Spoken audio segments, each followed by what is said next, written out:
welcome back to Lights, Camera, Baby. I'm your host, Projeni Pather, and this podcast is where we have the real conversations about pregnancy, parenting, and everything in between. Now, before we begin, just a quick note that the information shared in this episode is for general educational purposes only and does not constitute professional, medical, or psychological advice. We advise you to please always consult a qualified healthcare professional or mental health practitioner for guidance specific to your own circumstances. Now, today's episode is one that is very close to my heart, and I suspect it's going to touch so many of yours too. We're talking about mental health. Not just the baby blues, not just postnatal depression, but the full emotional landscape of becoming and being a mother. And my guest today is Kimona Premjith, a clinical psychologist based right here in Johannesburg, whose work focuses on women's reproductive and maternal mental health. Now, Kimona supports women through fertility challenges, pregnancy, postpartum adjustment, and the emotional complexities that come with becoming a mother. Now, Kimona, thank you so much for joining us on Lights, Camera, Baby. We're so glad to have you here. Thank you so much for having me. It's such an honor to be here. My work started with moms and babies, and very early on, I was fascinated by the internal landscape of babies, and I really believed in early intervention, and I started to see that early intervention actually really it mattered what was happening with mom. And so, if you take it all the way back, early intervention really needed to start with moms much earlier in their process. So I work with fertility, I work with, pregnancy and postpartum. I really feel that if you intervene early with a mom, you're helping a baby, and you're helping a family. So I'm so honored to be here to be talking about the work that I do every day. Well, I think you are in such a beautiful space, and we're so glad that you could share this, because that's exactly what our purpose is, to grow healthy families that can sustain themselves and that can just grow beautifully together. And we're glad to have people like you that can help us do that. So let's start with the term itself. Maternal mental health, right? I think a lot of people hear that and they immediately think postnatal depression, but it's so much bigger than that, isn't it? Absolutely. So maternal mental health, I would even go as far as to say, with the work that I do, I would incorporate fertility as well into maternal mental health. So anything that is related to becoming a mom, essentially anything related to motherhood, whether you are trying to conceive and becoming a mom, or you're in pregnancy, or you are postpartum, I would consider all of that maternal mental health, because, all parts of those journeys, there's different emotions, different feelings, different thoughts that come up, and your mental health really fluctuates, whether you are, waiting to have a baby, trying to have a baby. The fertility process can often have a lot of grief and loss.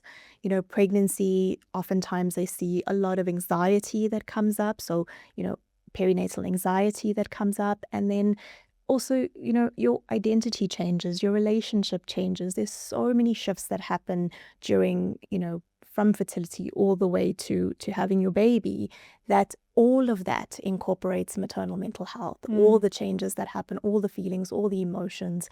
It's such a complex landscape of the experience of becoming a mom. So all of that I would incorporate into maternal mental health. And this isn't a small number of women we're talking about that will go through this maternal mental health where need assistance during that time, right? So what does the data actually tell us about number of people that need this? So if we're looking at the World Health Organization, they found that globally, 1 in 5 women will struggle with mental health issues during pregnancy and postpartum. Now, if we're looking at South Africa, the numbers say 1 in 3.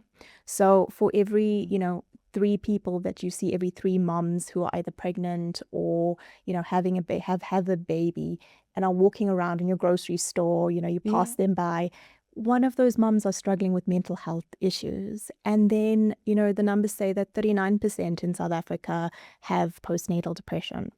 So, I really want to emphasize that that number is from women who've actually gone and sought out treatment. So there's a very large portion, if we're thinking more cultural backgrounds, that, mental health is still so stigmatized and misunderstood. So in those environments, because it's so stigmatized, you don't always have moms who are coming forth and seeking treatment. So because it's so misunderstood and so stigmatized, it's then very underreported and undiagnosed. So that number of 39% that we're seeing, I imagine is significantly higher than 39% if we actually look at how many women are also suffering silently and, have so much fear about coming forward with mental health. So why do you think that women still feel like they just have to cope, right? And that's one of the reasons they don't come back or they don't come out to talk about their feelings because of that stigma, like you've mentioned now. There's just so much of silence around it. And is it a cultural aspect that causes the stigma? Is it just society at large? I would say both. I think, motherhood is something that is so polarizing. Everyone has an opinion. If you just log onto social media, everyone has thought and opinion about, what you should do, how you should do it. It's such a polarizing topic and everyone has their beliefs. And I think there's this idea culturally and society for sure that there is an idea of a good mother and a bad mother, and you do certain things when you're a good mother and you do certain things when you're a bad mother. And I think nobody ever associates struggling having a baby with being, a good mother. It's not something that is seen as normal. But actually, when you look at what a big adjustment it is to bring, this little person into the world, and then to have to take care of this person, so many changes, so much adjustment, it's incredibly hard. And so, moms are too afraid to come forward and worried about the judgment of being a bad mom, worried about the fear of, having their baby taken away. There's just so much fear, I would say, around judgment. And if you think about how much moms are already carrying, the stress, the worry, feeling like I don't know what I'm doing, I'm trying to figure it out. Then if you add on top of that the judgment that they would get for coming forward, it just feels too much. And I suppose there's also this complex of feeling like there's a one size fits all. Absolutely. Right?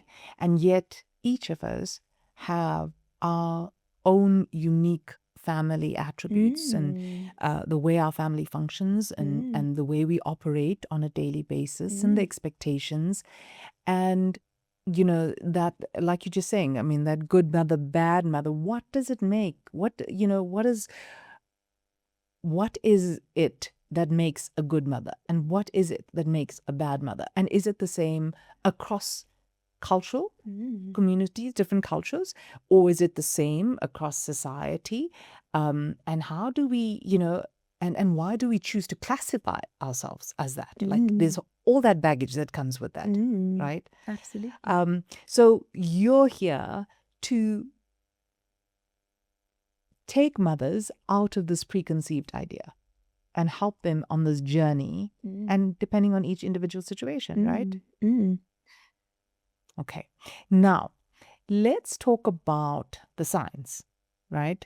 Because I think so many moms second guess themselves. They think, this is just normal mom exhaustion. This is how I'm supposed to feel. Yeah. Right? I am, it's normal. It is what it is. I'm supposed to be going through this. It's part of my pregnancy. It's part of the post-birth feeling. It's normal. Or is there something more going on? And how do we know when that there is something more going on? So essentially what we're looking at here is baby blues and postpartum depression. And so when it comes to understanding what each of them are and where mom falls in terms of the classification, I look at two things. So I look at duration and I look at intensity. So duration being how long has this been going on for, and intensity, how bad is it? So with your baby blues, what you often find is baby blues are a lot more common. So, you've just had a baby, you're tearful, you're overwhelmed, you're having mood swings, you're irritable. Baby blues can start immediately after you have your baby, but it should resolve on its own within 2 to 4 weeks. Okay. Your postpartum depression, when you get into that territory, what you're looking at is more persistent sadness. So it's a persistent sadness that is ongoing. You're feeling, really irritable, really helpless, hopeless at times. You're really struggling day to day. And the key feature with postpartum depression is that your functioning day to day is impaired. So when I say day to day, what does that look like? It's, not getting out of bed. It's not being able to shower, not being able to eat a meal. You are not able to function day to day. When we start seeing signs of that, I would say we're moving more into postpartum depression territory. And that can appear anytime within a year of having your baby. So one is more common. Baby blues are more common, and baby blues resolve on their own 2 to 4 weeks. But your postpartum depression is a lot more persistent, a lot more ongoing, and it often worsens. So that is something that you would need to seek treatment for. It is not something that's going to resolve on its own. Gosh. And it's things like that we take for granted. Absolutely. Right? It's just for a few days, or it will pass. I think there's such an expectation on moms to just get on with it and to just keep going. And there's, not often enough emphasis on a mom. If you think about someone who's had a baby, there's so much excitement around a baby. It's a new baby, and, what is baby doing and how does baby look? And there's so much excitement around a baby that often mom can get forgotten. And so, these are signs that moms are just getting on with it. They're adapting. But we really, I would say to just people around mom is to look for the signs, look for things, that show you that mom isn't coping, and, reach out and see how mom really is doing, that she matters as well, as much as baby. Absolutely. And I'm sure very often there are mums who are very well put together, right? So they look completely fine on the outside. I mean, they try to hold it all together, and then behind closed doors, they're falling apart, right? And how do we tap into that to make sure that we are there for them, that their partners and their communities that they rely on, whether, that groups that's close to them, whether it's the grandparents, a friend, a sister, how do we make sure that they're okay?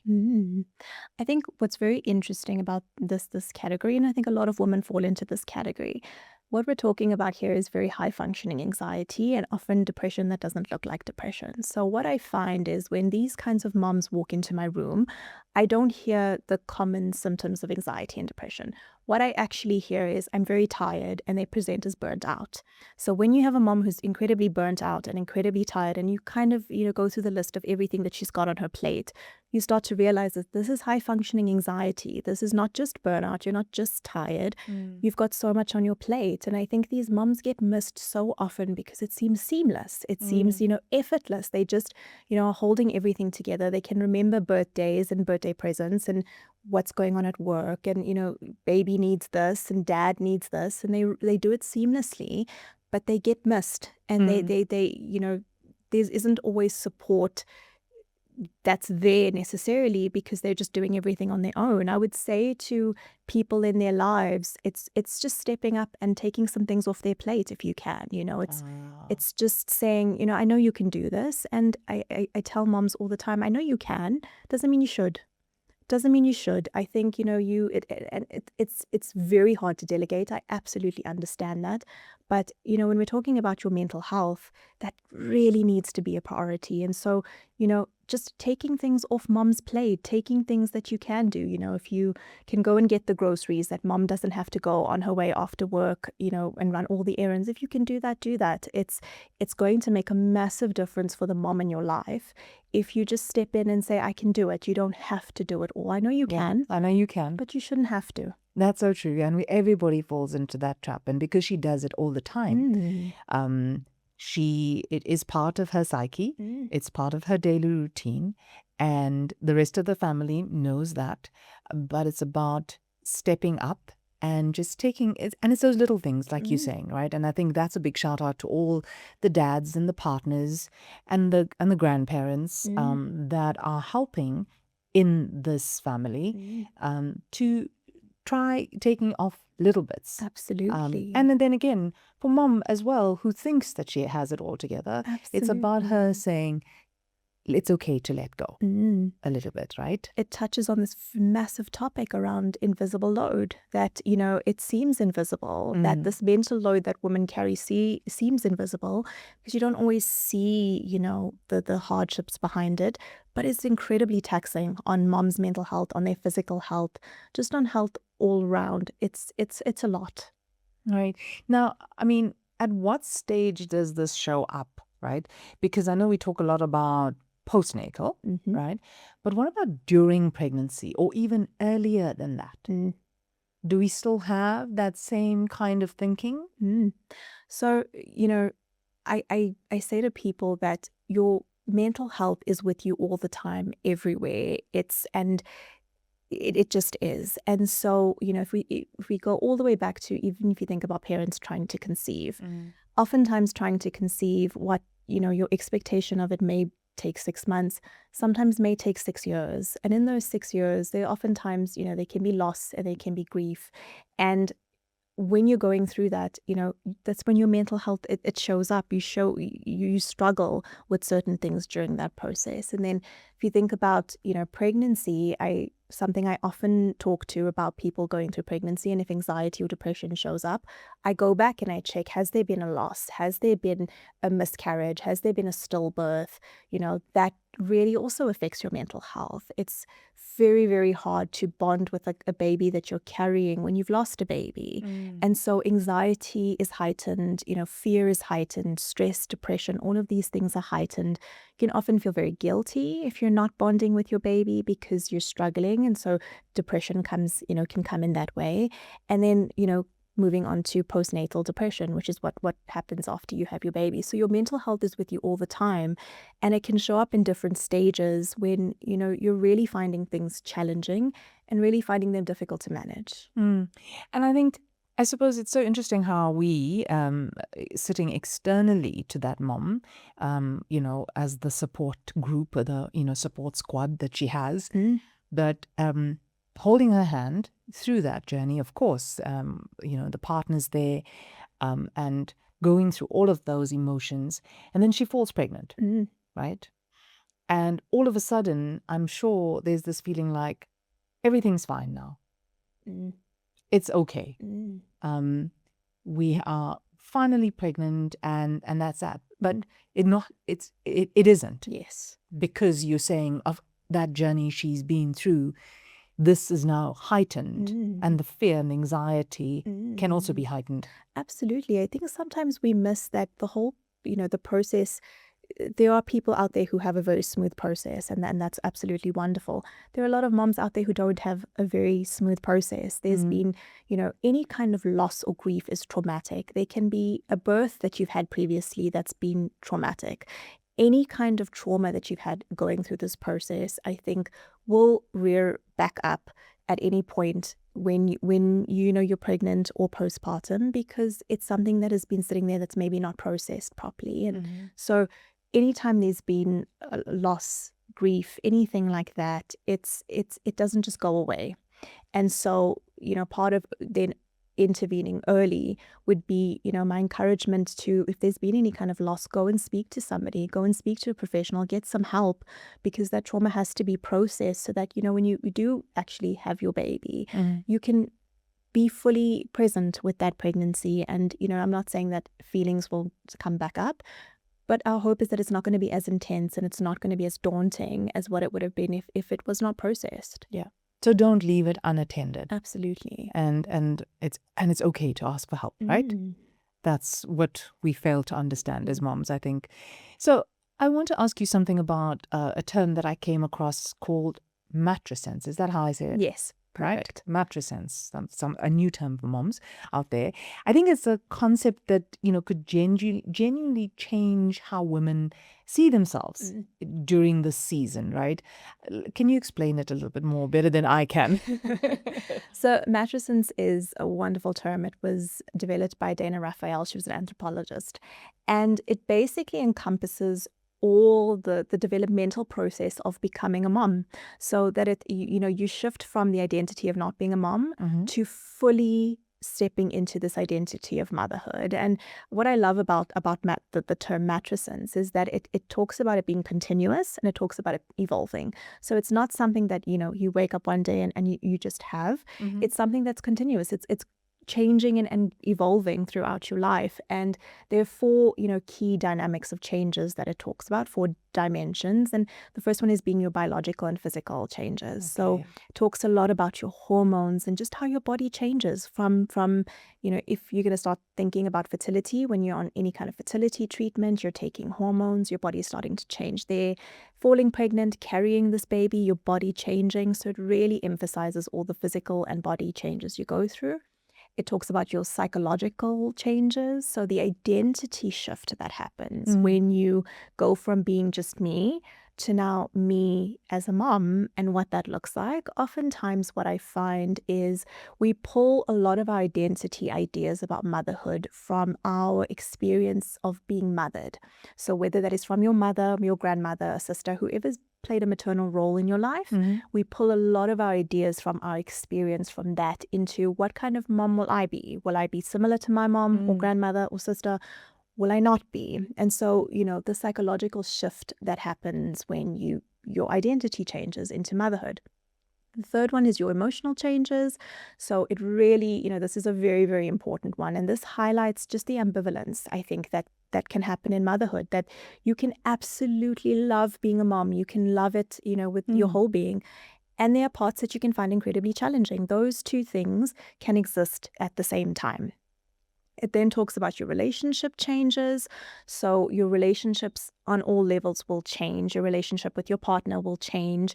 Your relationship with your friendships, friends who have babies and friends who don't, friends who are on a road to having a baby and are struggling, and you having a baby. So friendships evolve. And then family members, what it looks like to now be parents and still have an extended family, and what some of your boundaries and expectations are there. So that changes as well. And then lastly, it is your societal expectations, your societal changes. So it's, what does it mean to be a mom in society? What does society say motherhood is, and how do I relate to that in society? It talks a lot about role expectations. So your expectations about being a mom, being a wife, being, a daughter, being all of these things, and how you change in those roles.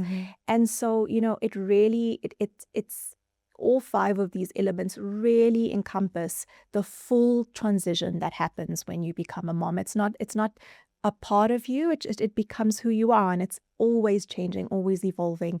It's going to change as your baby grows. Your role's going to change, and it's something that you fully take on as you become mom. Yeah, I mean, that's so validating what you're saying now, because it truly changes your perspective on life as a whole, right? I mean, I think so many women feel like they're losing themselves when you enter motherhood, because you have no time, or your sense of priorities have changed as well, like you're saying, and you feel guilty because you're not the same person that you were before, because your priorities have changed, your perspective has changed.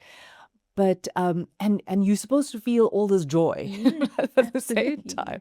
It's like, you are so lucky to have this beautiful baby, and you're supposed to be filled with this joy. But I'm so glad that with everything that you've touched on now, showing moms a reality check on exactly how your world has changed entirely. And it's nothing to feel ashamed about, right?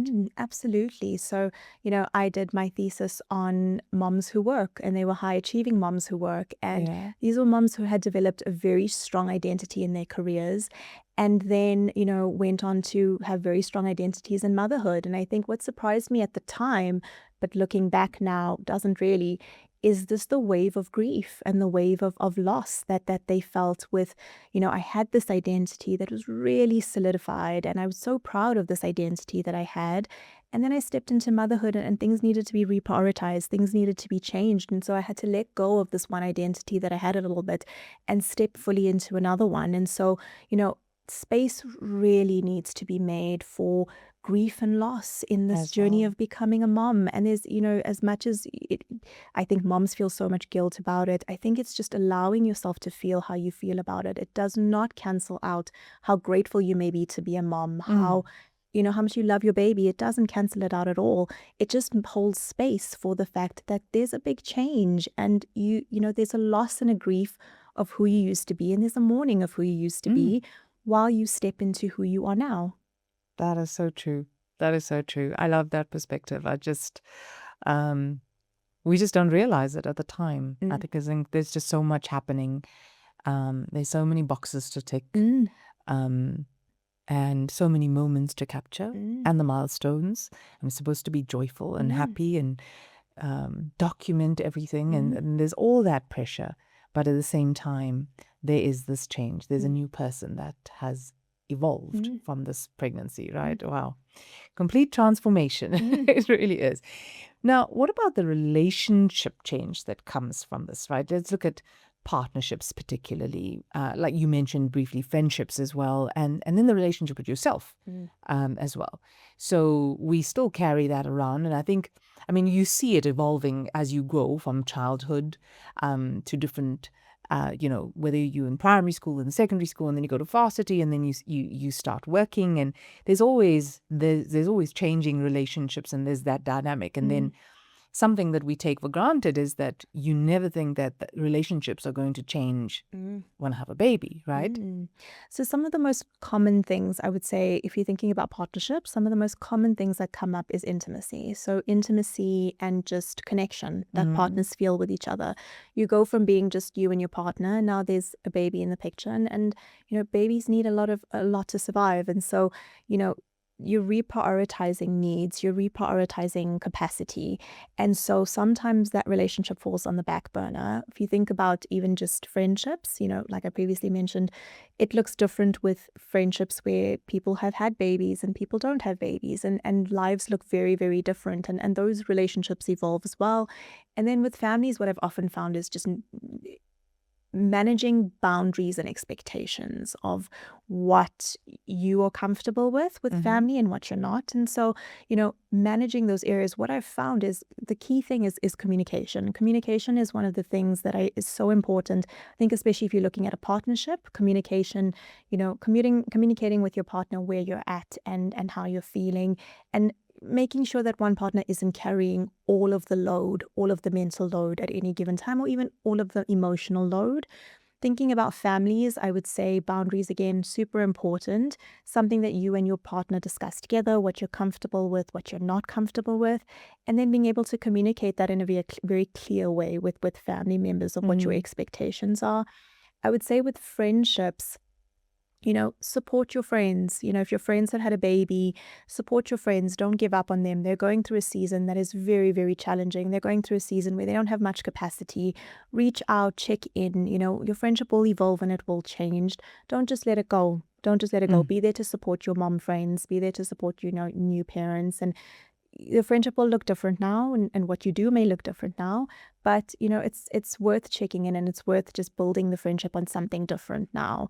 When it comes to yourself, exactly as I said to you earlier, I think making space for who you're becoming, making space for that, it's it can be daunting and it can be wonderful at the same time. And really letting yourself feel the grief of changing, feel the mourning and the loss of who you used to be, and then giving yourself space to embrace whatever that looks like, who you're becoming and how you're becoming, I think is really, really important.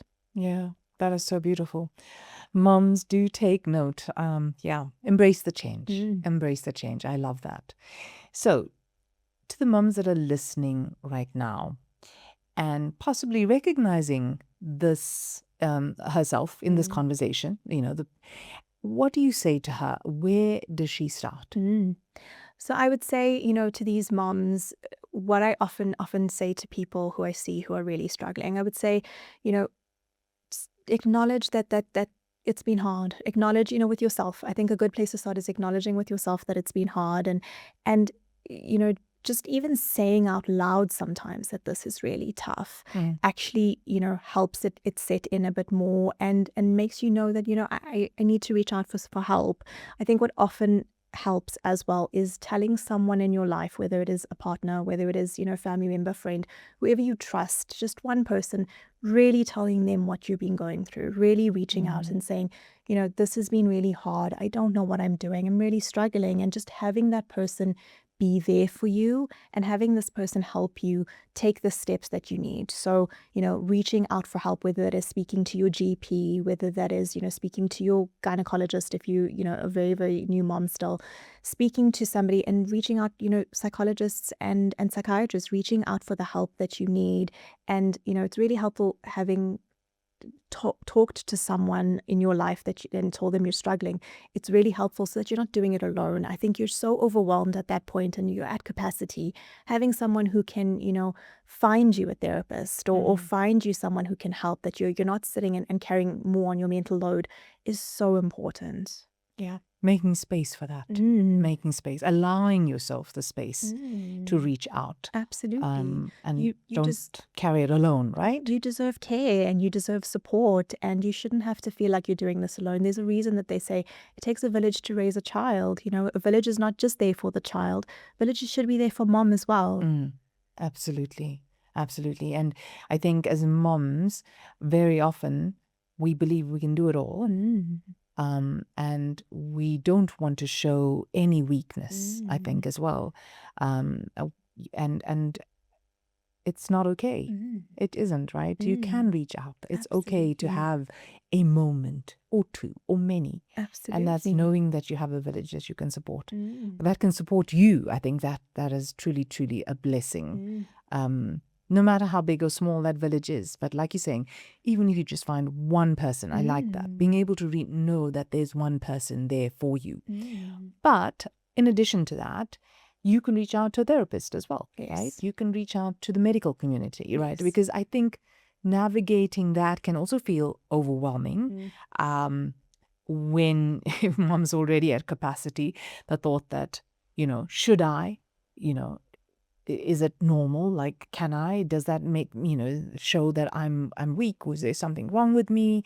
How does mom navigate that? Finding that person if they don't have besides finding the friend or somebody within their village, but to allow this medical fraternity also to be part of their village. I think the starting point is knowing that there isn't a number or a limit on how sick you can feel, or how sick or how bad it is. I think at any point where you are struggling, it helps to just reach out to somebody. And so, finding a psychologist who works in the field. I think there's been so many wonderful psychologists who've come up lately who work in maternal mental health, and, finding somebody who works with this quite often, I think gives you a peace of mind. You feel like I'm being taken care of, this is somebody who's going to really hear me, really understand me, and really know what I'm going through. So, finding a psychologist who can help you through that is really important.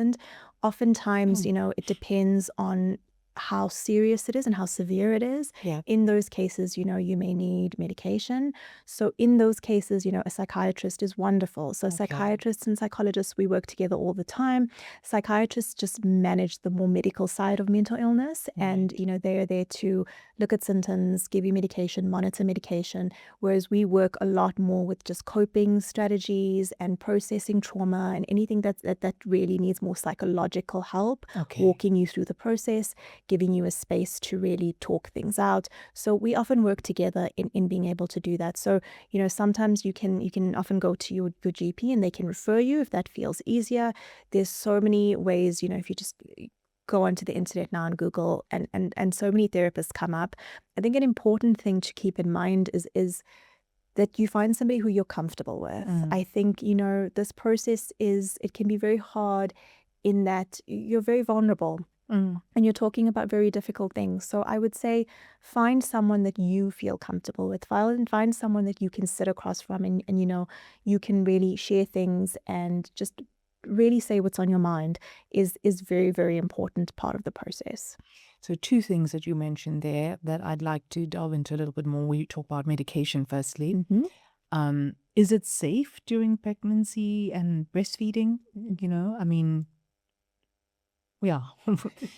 I suppose that goes by case, but yes, what are your general thoughts there? So I would absolutely say when it comes to medication, you want to really just check with your doctor. You want to check with your doctor. You want to check with your psychiatrist. I often tell, clients they're very apprehensive for that exact reason. They're worried about how it's going to affect them. And I say, take your questions, take all of the questions that you have, all of the concerns that you have. And when you go see your doctor, ask them, go through. You are entitled to ask every question that's on your mind, everything that's bothering you. If you don't have peace of mind about it, take all your questions and ask. And so these are the questions that, sometimes I'll sit with somebody and we go through the questions and we develop them together. And, you give them some confidence and say, you should absolutely ask these questions. These are things that are on your mind. So, I would suggest to everybody, if you have any worries or any concerns, take your questions, make a list of your questions, whether you write it down, you put it on your phone, go to your doctor and say, I'm considering this, I think I may need it, but I really have a lot of questions and these are the things that are on my mind. And so getting the answers directly from the person who's helping you, I think is incredibly important, but you have to check with your medical professional. Okay. And then you talked about Googling to find your therapist, but we know that mums have this tendency to start Googling symptoms and asking all kinds of questions on our digital platforms, and we're relying on AI to fix the problem for us. What are your thoughts there? I would say, we're entering into very dangerous territory. I think when we have a space where we're taking in information, but we're not using a space to actually process what we're taking in, it's really, really difficult. So when you're just taking in all of the symptoms and, you're Googling more and more about what does this mean and how do I cope with this, you're just getting information and you're not really getting away in terms of how to actually manage this information. So, it's the same with social media. I think I'm very cautious about taking advice from social media. I think, like I said to you earlier, I think everybody's got an opinion and everybody, feels a certain way about mothering and how you should mother and what you're going through. And while, there's a very wonderful support that you can find on community support that you can find on there, I would think to be very cautious about just the information that you're taking in.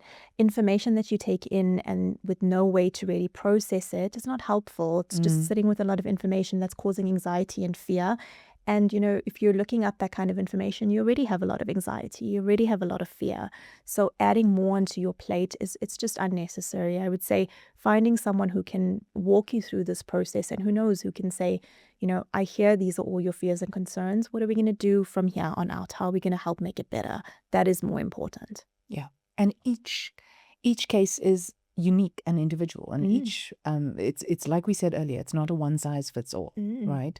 And there's so many factors, contributing factors that can make a difference. So there's no general concept or presentation as to how we fix this or how we help you to get through it, because there's so many little factors that go in between. Absolutely. That is the wonderful thing about therapy. When you come into a therapy room, I will sit with you and this is your time. This is your time for me to understand what is really going on, understanding your story, understanding what's been going on, where you're at, and really taking in the information and saying, okay, with everything that's in front of me, how can we work together to help make this better? And so, it's not a one size fits all. It's really why I think therapy is so wonderful, in that you really get your space and you get your time that's yours. It's yours. It's all about you to really process what's been going on. You're such an individual with everything that you're going through, and getting a chance to really sit and go through your story really, really matters. And so when you do, look things up on Google, I think it is very universal, but coming and sitting down with somebody, you really feel heard and really feel seen and understood. Absolutely, because each of us have our own story. That's so true. So as we round up this conversation, I want to do a quick myth bust with you, right? I'm going to name some things I have here, and I want your honest response, because like we said, there's a lot of generalization out there, and let's bust those myths. Absolutely. Okay. So people say that, we hear it, there's lots of communities will say you should just be grateful you have a healthy baby. Myth. Right? So really important to understand that two things that seem contradictory can actually exist at the same time. You can be incredibly grateful to have your baby, and you can love your baby. you can also find motherhood very challenging and very, very difficult. Those two things can happen at the same time. One doesn't cancel out the other. So absolute myth. Okay. What about this one? It's just hormones. It will pass. Yes and no. Yes, hormones play a massive role in regulating your emotions, especially when you've had a baby. But to say that it's just hormones, no. So, it can be very dismissive and very diminishing of a mom when you say it is just hormones, that it will pass. I think it really negates the fact that some moms are really going through a lot more and that they're really struggling. And so to diminish their experience and say it's just hormones is not accurate. Yeah. And it's not going to resolve on its own. Absolutely. There's so much more that goes into it. Okay. What about this one? A good mother puts her child first, always. Myth. Those are one of the ones that sound really good, but actually is a massive myth. I think a mom who takes care of herself, a mom who puts herself first at times in terms of her mental health, is going to be a mom that is putting her baby first. So, if you are taking care of yourself and you are healthy, you're going to be able to mother better. You're going to be able to take care of your baby better. So in those instances, as much as moms may feel guilty or may feel that it's selfish, it is so important to put their mental health first, because it enables them to then prioritize baby in a different way. Yeah, that's so true. We have to look after ourselves. You can't pour from an empty cup, right? Absolutely. Only weak people need therapy. What about that one? Very, very big myth. This is something that I often hear a lot more from men in therapy. I think there's a very big stigma around masculinity in therapy and equating it with weakness. I think, therapy is one of the most real things you could do. It's incredibly brave. If you think about, therapy essentially holds up a mirror and shows you all the things that you really don't want to see exactly as they are. It's a hard process to sit and really unpack things that have happened and things that ways you've responded that you may not be proud of. It's an incredibly scary thing to do. So to be able to take that step and say, I'm going to do this and I'm going to change and I'm going to be different for my child, for the generations to come, that is a very, very brave thing. That is incredibly strong. So, in therapy, in no way, in shape and form, I would say is a weakness. I would say it's an absolute strength and such a step of bravery. It is. And it's a stepping stone to getting you where you want to be and giving you the space and all the things we spoke about today. So I hope moms are really listening in and leaning into that one. Here's another one for you. If I tell someone how I'm really feeling, they'll take my baby away. This is also a very, very common one and absolute myth. I think, in talking about this, I'm going to just preface it by saying we're not talking about here severe abuse and neglect. That is completely a different topic. For a mom who is struggling and a mom who's not doing well, as mental health care workers, our number one goal is, our first choice is never to have to separate a mom and a baby. We understand how traumatic it is for both mom and baby to be able to separate them. That is not our first choice. Our first choice is to see what can we implement into this situation to help better support the system. Yeah. So whether it is mom needs therapy, mom needs medication, or, helping mom understand how she can bond better with baby. That is always our intention, is we want to see how we can make the system better. Our goal is never to do something as traumatic as to separate a mom and a baby. So absolute myth. I will say though, however, different circumstances when we're talking about severe abuse and neglect. Okay, wonderful. So thank you so much for busting those myths for us. And I hope that moms have leaned in and has given them the confidence to make space for themselves and find help for all sorts of things that are going on during the pregnancy, during, when baby's born, and as they grow. It never ends, and it's okay to ask for help. But I want you to speak now directly to the mom who's running on empty, right? And she hasn't slept properly, probably in months, and is trying to manage everything for everyone and has completely forgotten how to ask, for help, and completely forgotten to ask, and everybody else has also completely forgotten to ask her how she's doing, right? What do you say to her? I would say that, this mom deserves to be seen, and really, the emphasis here is that moms, you give so much. You give so much compassion. You're endlessly taking care of everybody, and you're endlessly just giving all the time. But what I want to really emphasize is that it's not sustainable long term. It's not sustainable to keep giving and not being taken care of. My advice would be that, take a small step. Take a small step, whatever that looks like. Reach out to somebody, ask for help. It's going to make such a difference for your mental health, just taking a pause and really just prioritizing yourself. It is not selfish to prioritize yourself. It is not selfish to ask for help and to care for yourself, especially if we don't want you to be burnt out. We don't want resentment to build, and we want you to be able to also prioritize yourself. So I would say take a small step, speak to at least one person, reach out to one person and let them know how you're doing, and ask for the support, especially if you have people around you. I often find people around really do want to help. They just don't always know how. So reach out and say, this is what I need, and prioritize those needs. Absolutely. And what is your message for the village, for the support squad? I would say, if you know a mom, a new mom, a mom within a year, wherever she is in her journey, reach out, check on your moms, check on them, whether it's a voice note, whether it's a message, whether it's, hi, are you available? Would you like to go and get some coffee? I think what really, really helps is, sometimes moms just want someone to come and watch baby for half an hour so she can shower and wash her hair. It's little things that you can do, but be a village that surrounds your moms. Moms are, like I said earlier, you help a mom, you help a baby, and you help a family. So really an investment in helping a mom makes such a difference. So reach out to your mom friends, family members, whoever's had a baby, and just check in on them and see what they need. Oh, that is so true. We take that for granted. And I'm hoping that everybody is going to reach out now. I mean, already I'm going through my mind kind of thing, because we all get so busy with life and we forget to pause to check in. Yeah, with the people that we love. So as we round up, tell our listeners, please, where can they find you if they want to make an appointment with you, to learn more about your work?